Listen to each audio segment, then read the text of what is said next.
शिक्षाविद प्रोफेसर माधव जनार्दन रटाटे जी, जो कि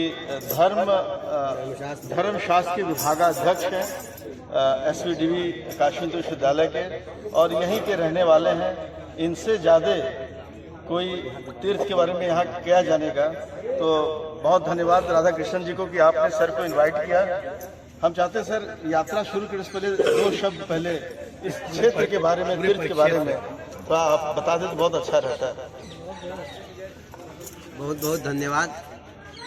ये मेरा सौभाग्य है कि इस यात्रा में मुझे शामिल होने का अवसर मिला। हालांकि इच्छा हमेशा से रही है और आपकी यात्रा में बराबर मतलब मानस रूप में बराबर रहता हूँ। और जब आप लोग जब पूरा डालते हैं अपनी यात्रा का वृत्तांत रूप आदि में, वो सब बराबर देखता रहता हूँ और बहुत ही सुंदर प्रयास है। अब आगे और मेरा प्रयास रहेगा कि इसमें मैं लगातार अब जुड़ता रहूँ। अभी हम लोग जिस क्षेत्र में हैं, यह पूरे विश्व का इकलौता क्षेत्र है जहां पर 5 नदियों का संगम है। विश्व में आप कोई ऐसा स्थान नहीं बता सकते। ऐसी पुण्य पवित्र नदियां गंगा, यमुना, सरस्वती प्रयाग से आ रही हैं। यहाँ 2 और मिल जाती हैं गुप्ता जी, किरणा और धूतपापा। भगवान गभस्तीश्वर का मंदिर है पास में, वहाँ मयूखादित्य है, उनके शरीर के पसीने से निकली हुई नदी है किरणा। वो यहीं मिलती है पंचगंगा तीर्थ में, इसीलिए पंचगंगा नाम है। गंगा का मतलब है तीर्थ। 5 गंगा यानी 5 तीर्थ जहाँ मिले हैं, पंचनद तीर्थ भी इसको बोलते हैं। दूसरी नदी है धूतपापा। हम लोग इस घाट से जब उतरेंगे तो बगल में धूतपापा देवी का मंदिर है। ये जो धूतपापा हैं, इसकी कथा काशी खंड में आती है कि ये एक वेदशिरा नाम के ऋषि थे, उनकी पुत्री थी और इसने तपस्या की। ब्रह्मा जी ने इसको वरदान दिया कि तुम्हारा शरीर इतना पवित्र होगा कि सारे तीर्थ उसमें रहेंगे। बाद में वो स्वयं तीर्थ रूप में प्रवाहित हुई, तीर्थ रूपा हो गई। और ये जो पंचगंगा तीर्थ है, यहाँ धर्मनद नाम का एक तीर्थ इसके अंदर एक और है। उस धर्मनद में ये धूतपापा आकर के, पंचगंगा में ही मिला हुआ है धर्मनद, उसमें आकर के वो मिलती है। वो नीचे से अभी भी जो पुराने लोग हैं वो बताते हैं स्रोता उसका दिखाई देता है। किरणा का भी स्रोता जो है वहाँ दिखाई दे रहा है। बाकी 3 नदियाँ यहाँ आ ही रही हैं। तो ये पृथ्वी पर एकमात्र तीर्थ है और ये हम लोगों का बहुत बड़ा सौभाग्य है कि हम लोग इस पंचगंगा तीर्थ पर आज पहुँच गए हैं। कार्तिक मास में तो इसकी अलौकिक महिमा है। यहाँ के जो देवता है बिंदु माधव, इनके बारे में जो है कहना मतलब कितना कहा जाए कम है। राजा दिवोदास का जब उच्चाटन हुआ काशी खंड में बताया है, और दिवोदास के जाने के बाद भगवान विष्णु जब काशी में आए तो पहले भगवान ने आदिकेशव में अपने चरण धोए, पादोदक तीर्थ हो गया वहां पर। वहां से भगवान भीतर जब आए भगवान विष्णु, तो यहीं पर आकर के भगवान विष्णु ने कुछ दिन तक निवास किया है। तो भगवान बिंदु माधव का एक क्षेत्र है। अग्नि बिंदु नाम के ऋषि है, अभी हम लोग ऊपर चलेंगे, उनकी मूर्ति है अग्नि बिंदु ऋषि की। तो अग्नि बिंदु के द्वारा ये स्थापित बिंदु माधव है। और अग्नि बिंदु ऋषि के नाम में जो बिंदु शब्द है उसको भगवान ने अपने साथ जोड़ लिया और बिंदु माधव, अग्नि बिंदु के नाम से बिंदु माधव नाम से भगवान प्रतिष्ठित हुए। पुराना मंदिर तो आप लोग देख रहे हैं, ये प्राचीन मंदिर है। अभी भी इसके पीछे की तरफ से भद्रावशेष हम लोगों को दिखाई देते हैं। पीछे की ओर कंगन की हवेली है। कंगन की हवेली पहले से है, उसके बाद ये मस्जिद का निर्माण हुआ है। कंगन की हवेली पूर्व काल की है, उसके बाद ये मस्जिद का निर्माण हुआ। और फिर कुछ वर्षों बाद औंध स्टेट ने, महाराष्ट्र के, उनकी जो रानी थी उसने इस मंदिर का जीर्णोद्धार करवा करके बगल में ये मंदिर बिंदु माधव मंदिर यहाँ पर बनवाया है। तो बिंदु माधव की महिमा तो अलौकिक है और इस पूरे क्षेत्र में अनेक तीर्थ हैं, उन सब का भी हम लोग दर्शन करेंगे। आपसे अनुरोध है कि हर जगह थोड़ा नुक्ता एक साथ हम लोग को काफी ज्ञान बताइएगा जी। जैसा आप कहेंगे, जैसी आप आज्ञा देंगे होता रहेगा। और आज सर से ये तो सौभाग्य है कि आप लोगों का सानिध्य उनको मिल रहा है। सानिध्य, और आप देखिए गौ माता भी है, शुरू से पिता भी है, सब यहाँ है।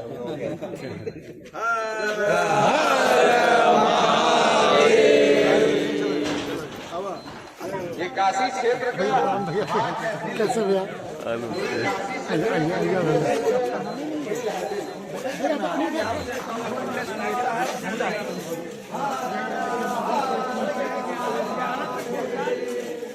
नमः पार्वती पतये हर हर महादेव शंभो। नमः पार्वती पतये हर हर महादेव शंभो।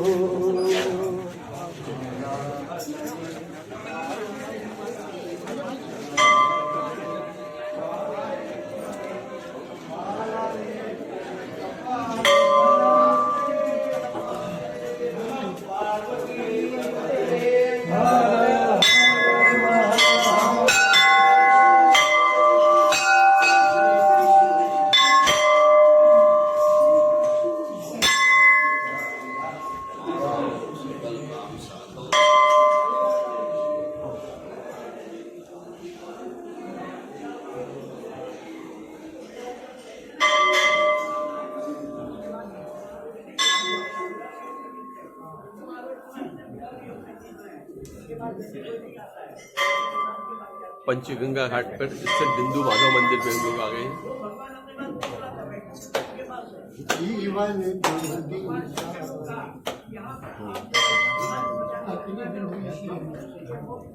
ठीक है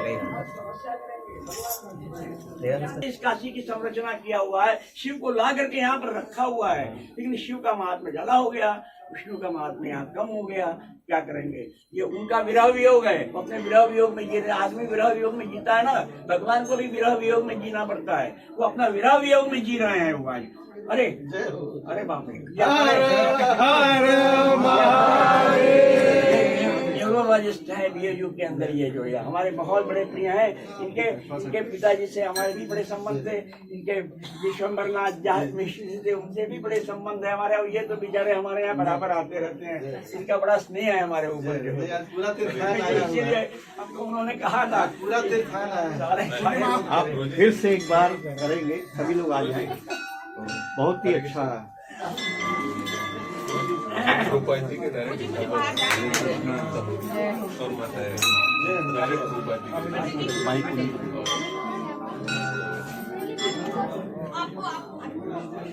माता जी बड़ी उत्साह के साथ करके आई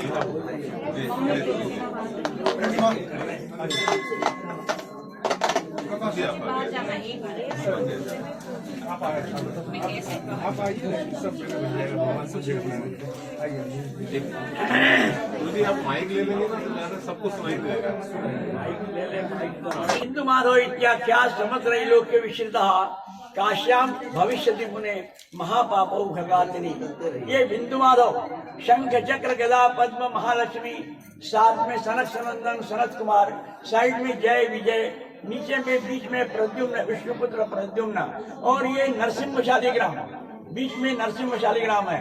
अग्नि बिंदु ऋषि ने गंडकी नदी नेपाल मुक्तिधाम में भगवान विष्णु की तपस्या आराधना करके कई वर्षों तक इस विग्रह को प्राप्त किया। ये संपूर्ण बिंदु माधव का विग्रह है। भगवान विष्णु ने मुझसे कहा कि आपको आनंदवन में, हमने आनंदवन बनाया है, आनंदवन में ले जा करके और हमारी स्थापना करो, और तुम अपने नाम से स्थापना करो ताकि हम अपने नाम से लोगों को दर्शन दे सकें। इसलिए बिंदु माधव के रूप में यहाँ पर जो है भगवान विष्णु यहाँ सारे लोगों को दर्शन देते रहते हैं। ये काशी में बिंदु माधव, प्रयाग में वेणी माधव, रामेश्वर में सेतु माधव, पिछापुर आंध्रा में कुंती माधव, श्रीरंगम मंदिर में है सुंदर माधव। ऐसे पूरे भारतवर्ष में 5 माधव की स्थापना है। काशी में बिंदु माधव क्षेत्रपाल देवता है। काशी की संरचना बिंदु माधव ने किया, भगवान विष्णु ने किया हुआ है। ये यहाँ पर नीचे में पंचगंगा है, गंगा यमुना सरस्वती किरणा धूत बाबा। गंगा यमुना सरस्वती प्रयाग से आई हुई है, किरणा और धूत बाबा 2 नदी यहाँ पर मिली हुई है। ये देवशिला ऋषि की कन्या थी, उसका नाम था धूत बाबा। भगवान विष्णु की काफी तपस्या उन्होंने किया और उसको उन्होंने यहाँ धर्मनद में मिला दिया। पहले गंगा यमुना सरस्वती यहाँ नहीं थी, वहाँ धर्मनद था। यहाँ पर उस धर्मनद में मिला दिया ताकि लोग पापों का नष्ट कर सके धूत बाबा। भगवान सूर्य ने यहाँ पर भगवान विष्णु की प्रार्थना किया, तपस्या किया, उनका जो पसीना निकला उससे किरणा नदी बन गई। इसलिए यहाँ गंगा यमुना सरस्वती किरणा और धूत बाबा का यहाँ संरचना हुआ। ये पंचगंगा घाट है। काशी में टोटल 80 घाट हैं। जिसमें 5 घाट मुख्य घाट हैं, जिसको स्नान दान तर्पण श्राद्ध कर्म करने के लिए लोग आज भी उसको प्रयोग करते हैं। जो 80 घाट, केदार घाट, दशाश्वमेध, मणिकर्णिका, पंचगंगा, लास्ट में आदिकेशव, उसमें वरुणा नदी मिला, इधर 80 में 80 नदी मिला, 80 वर्ण और मध्य, इसका नाम वाराणसी, पूर्व नाम आनंदवन। महाभारत काल में काशी, देवदास राजा जो काशीराज थे, उन्होंने इसको जो है वो काशीराज के नाम से काशी हो गया। मुगल काल में औरंगजेब ने इसको बनारस बना दिया, इसलिए इसको 4 नाम से जानते हैं। ये बिंदु माधव, काल भैरव, काशी विश्वेश्वर, ये 3 मुख्य देव हैं। विश्वेशम, माधवम, धुंडिम, दंडपाणी, भैरवम, वंदे काशी, गुहा गंगा, भवानी, मणिकर्णिका। 1669 में बगल में जो हमारे यहाँ इस समय आलमगीर मस्जिद कहते हैं, जिसको आलमगीर मस्जिद के नाम से जाता है, उनके ऊपर केस भी चल रहा है अभी इस समय हमारी तरफ से। तो वो उस समय 1669 में औरंगजेब ने उसको तोड़ दिया। उसके पूर्व में आमेर के राजा मान सिंह ने 170 फीट का बिंदु माधव मंदिर बनाया हुआ था। उसमें काफी बड़ा मंदिर था। सवारनीय यात्री जो यहाँ पर 1500 में आए थे, उन्होंने उसका वर्णन दी बनारस बुक, जो इंग्लिश में है इस समय, जो मोतीलाल बनारसीदास जी के यहाँ वो पुस्तक मिलेगी, उसको पढ़ने से मालूम पड़ जाएगा। 1672 में 3 वर्ष तक इस विग्रह को तत्कालीन पुजारी लोगों ने गंगा में रखा हुआ था।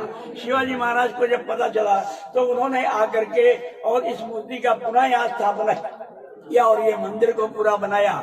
हमारा परिवार पटवर्धन परिवार, हम लोग रत्नागिरी के रहने वाले हैं। हमारा परिवार शिवाजी के साथ ड्यूटी था उस समय, उस काल में। उन्होंने हमारे परिवार को यहाँ पर भेजा इसका संरक्षण करने के लिए। पिछले 500 वर्षों से हमारा परिवार, पटवर्धन परिवार, इसको यहाँ पर संरक्षण कर रहा है। जय हो भगवान की जय। वासुदेव हरि वासुदेव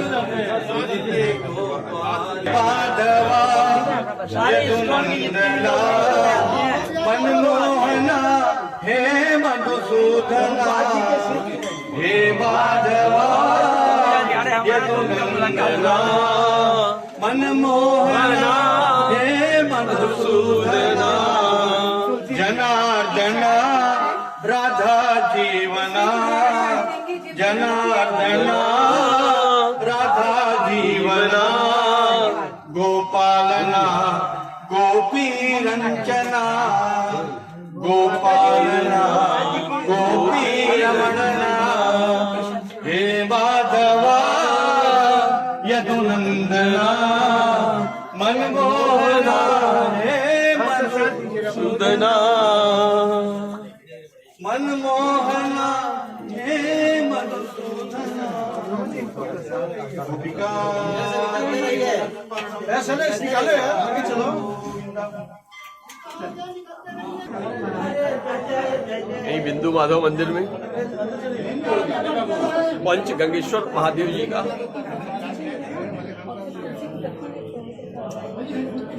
शिवलिंग है। गंगा, यमुना, सरस्वती, किरणा, दूध पापा यहाँ नीचे में दी हुई है गंगा जी में। ओम नमः शिवाय।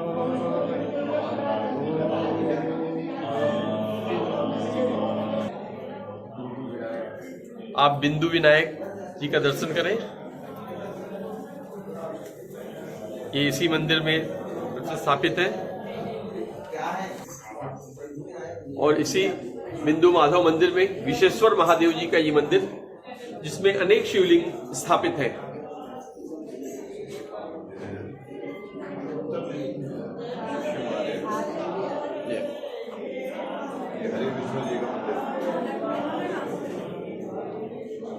हरि विष्णु जी की प्रतिमा और यहाँ पे पंचगंगा माता की एक मूर्ति है।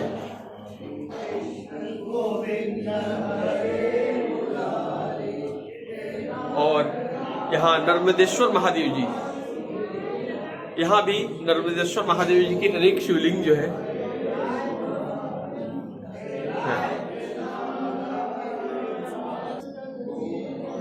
नर्मदेश्वर महादेव। देखिए कितना सुंदर ये सारे शिवलिंग नर्मदेश्वर महादेव जी के और इनका किस तरीके से इनका पूजन होता है। और उनको वो करेंगे उनको बिना प्राण प्रतिष्ठा के पूजा जा सकता है।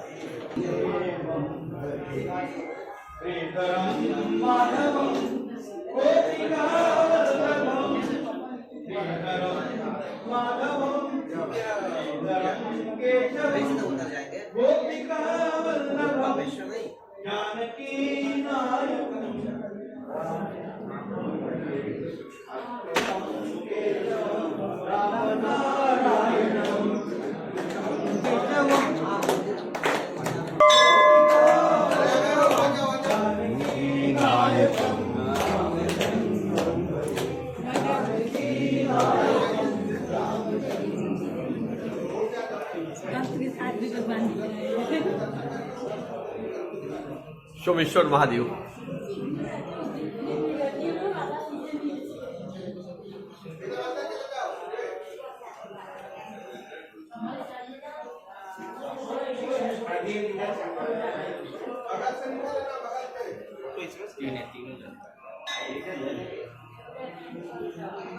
बिंदु माधव जी का मलाई और मक्खन से श्रृंगार किया गया था, उसका फोटो। अखंड कीर्तन मास के श्रृंगार का फोटो। ये श्रीखंड से श्रृंगार किया गया है बिंदु माधव जी का।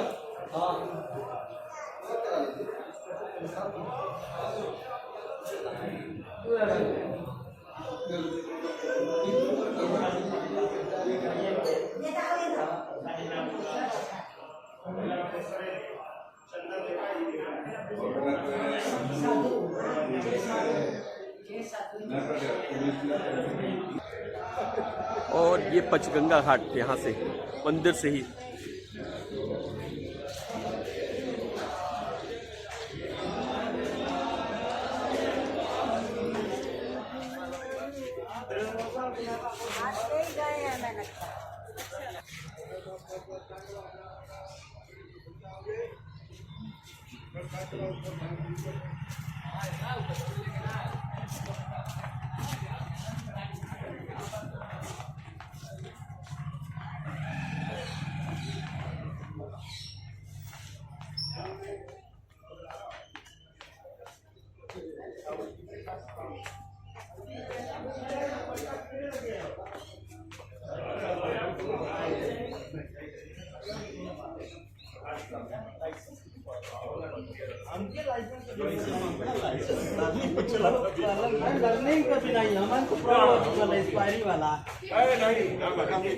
और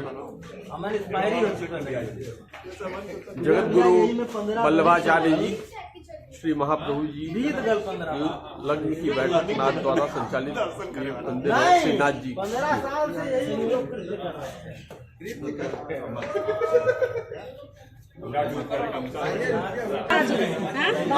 ये स्थान महाप्रभु की बैठक का स्थान है। यहाँ पर भगवान का विवाह हुआ था और इसी नाते ये विशेष महत्वपूर्ण है। जीवन में विवाह का जानते हैं आप सभी लोग, बहुत महत्व है। डॉक्टर मैम हैं, जानती हैं। तो इस तरह से ये बैठक उतनी ही महत्वपूर्ण है। यहाँ दोनों प्राणी यहाँ बैठा करते हैं। और आपने बोला जिसका विवाह यहाँ न होता, हाँ, जिसका ना हो रहा हो यहाँ मत्था टेक सकता है। अच्छा, उससे उसका विवाह हो जाएगा। जी जी। नमः पार्वती पते।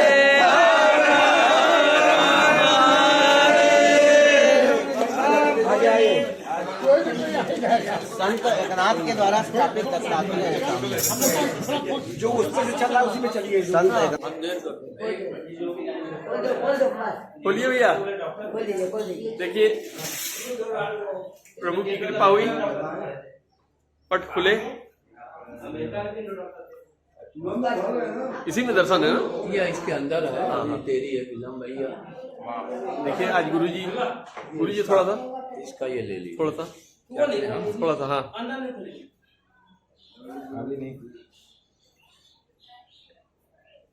यही अंदर में मंदिर है। दे दो एक तो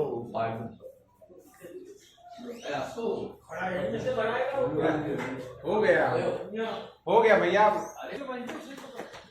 56 विनायकों में इनका नाम नहीं आता है, लेकिन इसका मतलब ये नहीं कि ये जो है इनकी महिमा कोई कम होगी, क्योंकि 56 विनायक में तो हमारे बड़ा गणेश भी नहीं आते हैं, लेकिन वो बड़ा गणेश क्या है, महाराज विनायक हैं, वो सबके राजा हैं।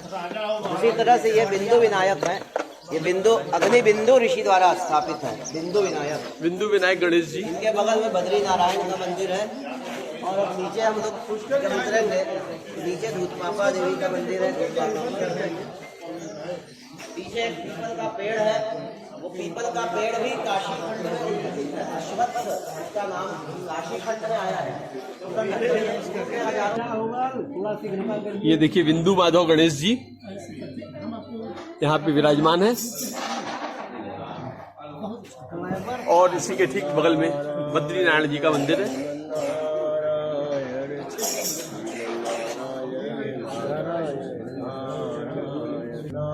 बद्री नारायण जी।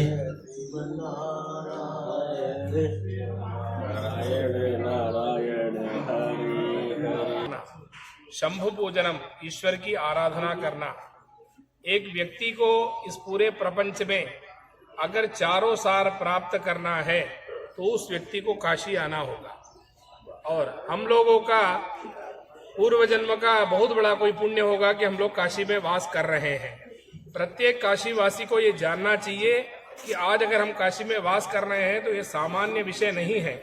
जन्म जन्मांतर के, कल्प कल्पांतर के कोई पुण्य होने के कारण ही हमको काशी प्राप्त हुआ है। यद्यपि 7 मोक्षपुरियां हैं, लेकिन जो है कहीं भी अगर उदाहरण के लिए बोलते हैं तो उत्तर काशी, दक्षिण काशी, शिव काशी, अनेक स्थानों पे काशी से उस स्थान का जोड़ने का कारण क्या है?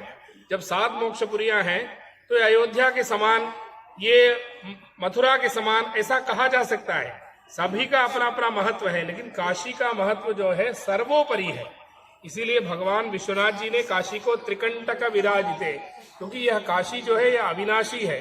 प्रलय काल में भी काशी का प्रलय नहीं होता है। काशी को भगवान क्या करते हैं कि त्रिशूल सहित महाकैलाश ले जाते हैं, पुनः जब सृष्टि होता है तो पुनः स्थापित करते हैं, लेकिन प्रलय काल में भी काशी का विनाश नहीं होता। ऐसी अविनाशी काशी है। ऐसे काशी में हम लोग अगर हैं तो उसमें सताम संगहा, सत्संग द्वितीय सार के रूप में कहा गया है, जो अभी हो रहा है। तीर्थायन के माध्यम से 80 से आरंभ होकर कई महीनों पहले यह यात्रा आरंभ हुआ। आज हम पंचंगा क्षेत्र तक पहुंचे हैं, तो ये हम सभी लोगों का बहुत बड़ा पुण्य है। सताम संगहा गंगाम्भहा, गंगा स्नान करना तृतीय सार के रूप में कहा गया है। शंभु पूजनम, ईश्वर की आराधना करना चौथा सार कहा गया है।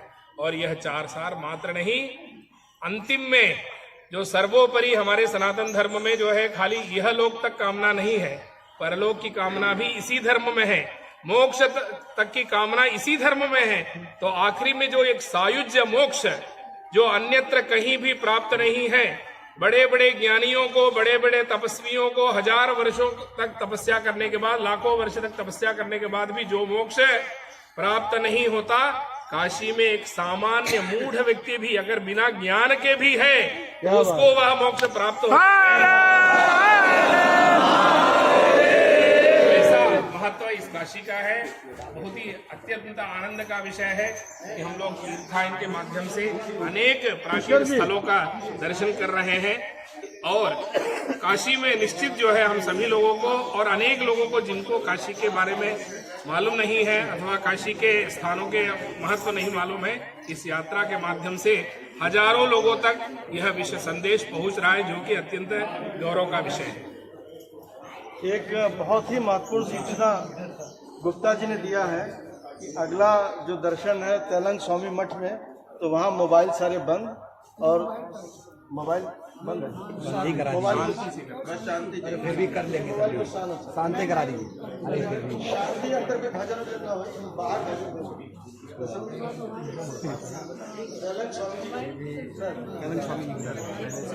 जो अगला तीर्थ हम लोग जा रहे हैं यहाँ। देखिए, अगला तीर्थ हम लोग का बाबा तैलंग स्वामी है। तैलंग स्वामी कोई सामान्य पुरुष नहीं थे, महापुरुष थे, संत शिरोमणि थे। तैलंग स्थान है आंध्रा में, वहाँ से वो काशी में आए। काशी में आने से पहले अनेक स्थानों पर उन्होंने तपस्या की, हिमालय गए, कई जगह होते हुए काशी में रहे और उनकी जो आयु थी 280 वर्ष वो जीवित रहे। मेरा ये सौभाग्य है कि मेरे दादाजी ने उनका प्रत्यक्ष दर्शन यहाँ किया था। बाहर हम लोग अभी चलेंगे, बाहर जो चबूतरा है वहाँ बैठ करके वो लोगों को ऐसे दही बांटते थे और जिसको जो कष्ट हो, कोई कहता था हमको फलानी दिक्कत है, वो पेट में दर्द है, बेटा को पढ़ाई नहीं कर रहा है बेटा, इस तरह की जिसको जो समस्या थी वो दही बांटते थे और उसकी सारी बाधाओं को, पीड़ाओं को दूर करते थे। लगभग आज से 100-125 वर्ष पूर्व उन्होंने समाधि ली। लेकिन एक बात और बता दें, समाधि लेने से पहले उन्होंने अपने सामने अपनी जो मूर्ति है वो सामने बनवाई है। ऐसा बहुत कम लोग करते हैं। वो प्राचीन लोग तो कहते थे हमारी फोटो मत लो, हमारी मूर्ति मत बनवाओ, लेकिन उन्होंने भक्तों के कल्याण के लिए अपने सामने अपनी मूर्ति वहां स्थापित करवाई। एक बहुत बड़ा वहां शिवलिंग है, हम लोग चलेंगे देखेंगे। एक बार गंगा जी नहा रहे थे, नहाते नहाते पंचगंगा पर पैर में कुछ लगा, उन्होंने उठाया उसको, शिवलिंग को, बहुत बड़ा है, अभी हम लोग 25 लोग मिलके नहीं उठा सकते उसको, बहुत विशाल शिवलिंग है। उसको लेकर के वो यहाँ पर ले आए और यहाँ उसको स्थापित किया। गंगा, उनके चमत्कार तो अनेक है। एक बार अंग्रेजों का समय था, उस समय अंग्रेजों ने उनको जेल में बंद कर दिया, उधर इधर ये घूम रहे हैं। एक बार बाबा किनाराम से मिलने गए उधर और वहां पर छलांग लगाई 80 घाट में और निकले यहाँ। तो ऐसे अनेक चमत्कार हैं। अभी भी उनके चमत्कार होते हैं, अभी वो जीवित हैं, अभी वो इस क्षेत्र में घूमते रहते हैं और उनका ऐसा अद्भुत हम लोग दर्शन अभी करेंगे। बोलो नंदन स्वामी की जय।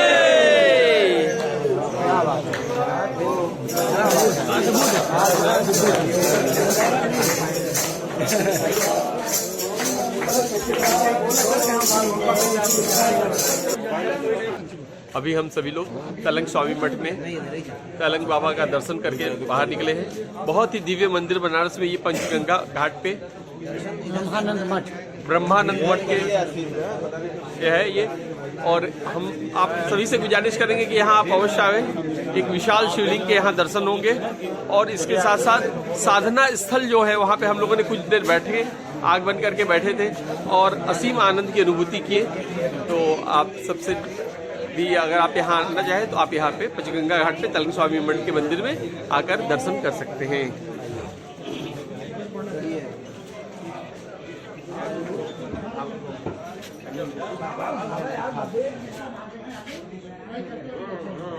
कार्तिकेश्वर महादेव जी का मंदिर है।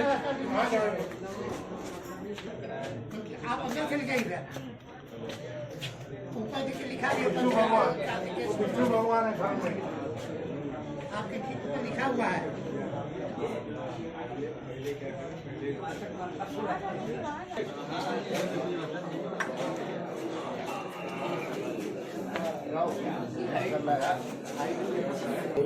कार्तिकेश्वर महादेव जी का ये मंदिर 5000 साल पुराना है,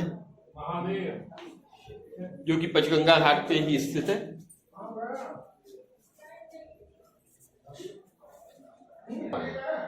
विष्णु भगवान की प्रतिमा। दक्ष प्रजापतीश्वर महादेव।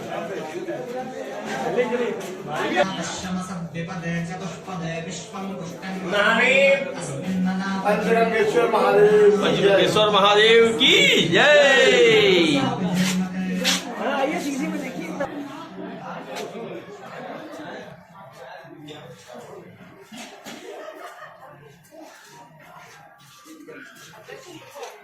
ये तलंग स्वामी जी का मंदिर, जो अंदर से हम लोग दर्शन किए हैं, वहाँ के बाहर से भी।